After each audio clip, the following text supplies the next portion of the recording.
السلام علیکم دوستو، ہم نے ایک سیریز سٹارٹ کیا ہوا ہے جس میں ہم تمام انبیاء کرام کے بارے میں ویڈیو بنائیں گے۔ یہ ہمارے حضرت آدم علیہ السلام کے اوپر تیسری ویڈیو ہے۔ تفسیر عزیزی میں ہے کہ جب فرشتوں نے حضرت آدم علیہ السلام کی پسلی کو چیر کر حضرت حوا رضی اللہ تعالیٰ عنہ کو نکالا، پھر پسلی کو سی دیا اور حضرت آدم علیہ السلام کو خبر بھی نہ ہوئی۔ جب حضرت آدم علیہ السلام نے آنکھ کھولی تو اپنے خون اور گوشت کی وجہ سے حضرت حوا رضی اللہ تعالیٰ عنہ کے ساتھ محبت پیدا ہو گئی۔ پھر پروردگار جل شانہ کے حکم سے حضرت آدم علیہ السلام نے حضرت محمد صلی اللہ علیہ وآلہ وسلم پر 10 مرتبہ درود شریف پڑھا، اور پھر اللہ تعالیٰ نے حضرت حوا رضی اللہ تعالیٰ عنہ کو حضرت آدم علیہ السلام کے نکاح میں دے دیا۔ یہ درود شریف بی بی حوا کے مہر میں پڑھائی تھی۔ پھر پروردگار جل شانہ نے حضرت آدم علیہ السلام کو جنت میں داخل کرا دیا۔ فرشتوں نے سجدہ کرنے کے بعد بی بی حوا کو پیدا فرمایا، پھر رہائش کے واسطے جنت میں رہنے کا حکم دیا، جیسے قرآن مجید میں اللہ تعالیٰ فرماتا ہے وَقُلْنَا يَا آدَمُ اسْكُنْ أَنْتَ وَزَوْجُكَ الْجَنَّةَ وَكُلَا مِنْهَا رَغَدًا وَحَيْثُ شِئْتُمَا وَلَا تَقْرَبَا هَٰذِهِ الشَّجَرَةَ فَتَكُونَا مِنَ الظَّالِمِينَ۔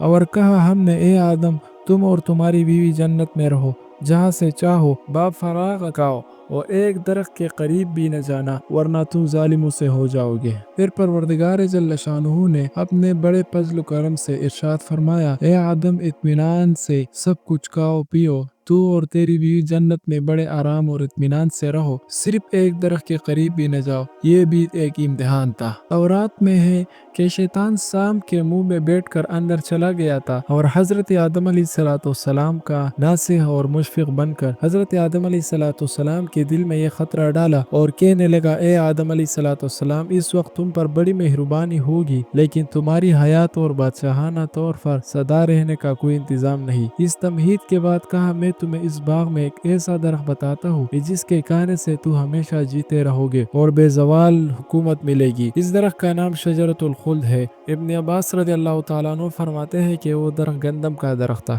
تفسیر عزیزی میں ہے کہ شیطان حضرت حوا اور حضرت آدم علیہ السلام کے روبرو گیا، پھر کہا تم جانتے ہو تمہارا کیا انجام ہوگا، آخر تمہارے واسطے موت ہے۔ حضرت آدم علیہ السلام نے فرمایا موت کیا چیز ہے؟ پھر شیطان نے اپنے آپ کو مرنے والے جانور کی شکل بنا کر حضرت آدم علیہ السلام اور حوا کے سامنے لیٹایا، جس طرح کہ مرنے والے کی روح نکلتی ہے ویسے حالت میں بنا کر غر کرنے لگا اور ہاتھ پاؤں مارنے لگا، اس حالت میں جیسا کہ روح نکلتی ہے۔ اس حالت میں دیکھ کر حضرت حوا اور حضرت آدم علیہ السلام کے دل میں خوف پیدا ہو گیا۔ پھر شیطان نے کہا اس حالت سے محفوظ رہنے کے واسطے یہی ایک بات ہے کہ اس درخت کا میوہ کھاؤ، پھر تم پر موت نہیں آئے گی۔ پھر شیطان کا یہ بیان جیسے کہ ارشاد باری تعالیٰ ہے هل ادلک علی شجرۃ خلد وملک لا یبلہ۔ پھر شیطان نے کہا اس حالت سے محفوظ رہنے کے واسطے یہی ایک بات ہے کہ تم اس درخت کا میوہ کھاؤ، پھر تم پر موت نہیں آئے گی۔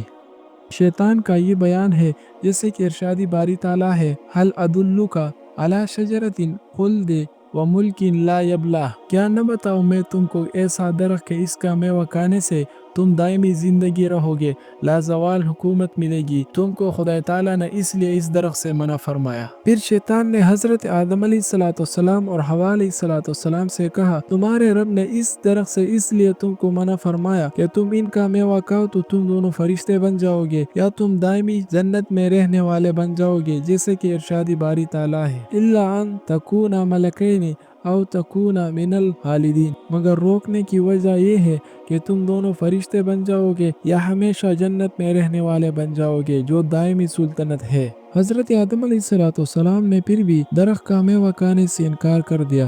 پھر شیطان نے قسم کھائی کہ میں تمہارا خیر خواہ ہوں، جیسا کہ ارشاد باری تعالیٰ ہے وَقَاسَمَهُمَا إِنِّي لَكُمَا مِنَ النَّاصِحِينَ فَدَلَّهُمَا بِغُرُورٍ، اور قسم کھائی ان دونوں کے روبرو کہ بے شک میں تمہارا خیر خواہ ہوں، پھر فریب سے ان دونوں کو نکالا۔ فریب کے ساتھ قسم کھائی تو حضرت آدم علیہ السلام نے خدا کی قسم پر یقین کر لیا اور میوہ چکھا، جیسے کہ ارشاد باری تعالیٰ ہے فَلَمَّا ذَاقَا الشَّجَرَةَ بَدَتْ لَهُمَا سَوْآتُهُمَا، پھر جب چکھا درخت کا میوہ ظاہر ہو گئے واسطے ان کے شرمگاہ ان کے۔ پہلے تو نوری لباس پہنا ہوا تھا ایک دوسرے کے بدن کو نہیں دیکھ سکتے تھے۔ پھر جب جنت کے درختوں سے اپنے بدن کو چھپانے لگے، جیسے کہ ارشادی باری تعالیٰ وَطَفِقَا يَخْصِفَانِ عَلَيْهِمَا مِنْ وَرَقِ الْجَنَّةِ اور شروع کیا اپنے بدنوں پر جنت کے پتے۔ ابن عباس رضی اللہ تعالیٰ عنہ فرماتے ہیں کہ وہ درخت انجیر کا تھا جس سے اپنا بدن چھپایا رہتے تھے۔ بدحواسی کی وجہ سے ادھر ادھر بھاگنے لگے، چنانچہ حضرت آدم علیہ السلام کا قد طویل تھا اور سر کے بال لمبے تھے اور گھنے تھے۔ ایک درخت کے ساتھ الجھنے لگے، کہنے لگے مجھے چھوڑو۔